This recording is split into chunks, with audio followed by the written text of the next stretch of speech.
এটা কিউজাই আম, দেখতে অনেক সুন্দর হয়। এই আমটি অনেক সুন্দর হয়েছে, অনেক কিউট।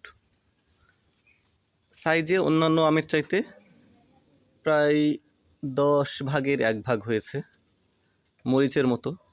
এটা সত্যিকারের আকার না, আকৃতিও না।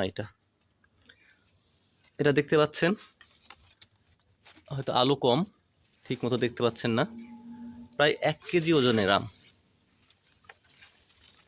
এটা ফ্রুট ফ্লাইয়ের আক্রমণ করছিল, তাই পলিথিন দিয়েছিলাম প্রায় 15 দিন আগে। ভেবেছিলাম হয়তো আমগুলো রক্ষা পাবে, জানি না, হয়তো পলিথিন দেওয়ার আগেই ফ্রুট ফ্লাইয়ের আক্রমণ হয়েছিল, অথবা পলিথিন দেওয়ার কারণেই হতে পারে ছত্রাক লেগেছে, অথবা এটার স্বাভাবিক বৈশিষ্ট্যও হতে পারে।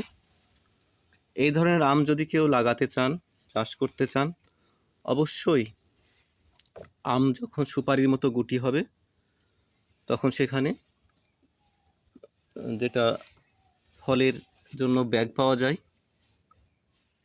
ফ্রুট ব্যাগ, আমের ফ্রুট ব্যাগ অবশ্যই ব্যবহার করবেন। তাহলে আম অনেক ভালো থাকবে, সুন্দর থাকবে, প্রশান্তি পাবেন, অর্থও পাবেন, পুষ্টিও পাবেন।